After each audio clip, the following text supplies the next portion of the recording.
ભારત અને યુકે વચ્ચેના મુક્ત વેપાર કરારમાં કાપડ ક્ષેત્રનો પણ સમાવેશ થાય છે. કરારના અમલીકરણ પછી આ ક્ષેત્રને કેટલો ફાયદો થશે, આ જાણવા માટે અમારા સંવાદદાતા કેતન જોશીનો જુઓ આ અહેવાલ.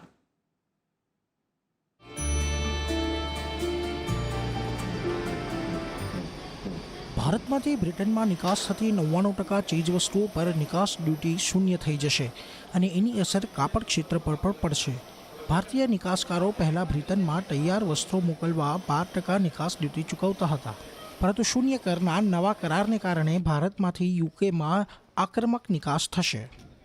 અત્યાર સુધી અમે યુએસએમાં એક્સપોર્ટ કરી રહ્યા છીએ ગાર્મેન્ટ, પણ યુકેમાં ડ્યુટીના લીધે એક્સપોર્ટ થઈ નહોતું શકતું.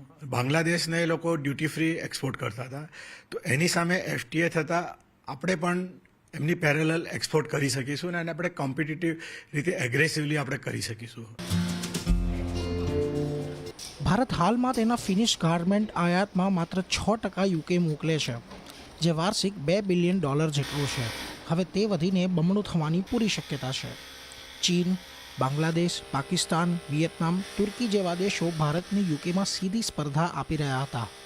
હાલમાં બ્રિટન ચીન પર 10%, પાકિસ્તાન અને વિયેતનામ પર 5% ડ્યુટી લાદવાનું ચાલુ રાખશે, જેનો સીધો ફાયદો ભારતને થશે, એમ પાવરલૂમ ડેવલપમેન્ટ એન્ડ એક્સપોર્ટ પ્રમોશન કાઉન્સિલનું માનવું છે. યુકે સાથેનું જે એફટીએ થવાનું છે એ ઇન્ડિયા માટે એક ગેમ ચેન્જર પુરવાર થશે, વિશેષ કરીને ટેક્સટાઇલ ઇન્ડસ્ટ્રી માટે. કેમ કે હમણાં જે ઇન્ડિયાની પોઝિશન યુકે ઇમ્પોર્ટ્સની અંદર ઇટ ઇઝ અરાઉન્ડ 5th પોઝિશનનું છે. આપણું ઇમ્પોર્ટ છે હજી 6% છે યુકેની અંદર, એ વધીને 12 થી 15% થવાનું છે. જે હમણાં બેનિફિટ બાંગ્લાદેશને કે વિયેતનામ કે બીજી કન્ટ્રીઝને મળે છે ઝીરો એક્સાઇઝ ડ્યુટીની, એ પોઝિશનમાં ઇન્ડિયા આવી જશે. તો quality point of view, cost point of view, India will be much competitive than the other countries. હાલમાં યુકેમાં ભારતીય રેડીમેડ વસ્ત્રો પર 12% આયાત ડ્યુટી છે. આ હવે ચૂકવવા પાત્ર રહેશે નહીં, જેનો સીધો ફાયદો નિકાસકારોને થશે. ભારત સાથે હંમેશા ચીન, બાંગ્લાદેશ, પાકિસ્તાન જેવા દેશો કોઈને કોઈ પ્રકારે સમસ્યા ઊભી જ કરતા આવે છે.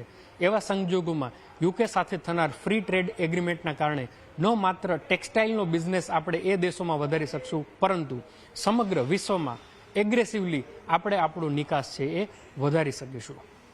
કેતન જોશી, અમદાવાદ.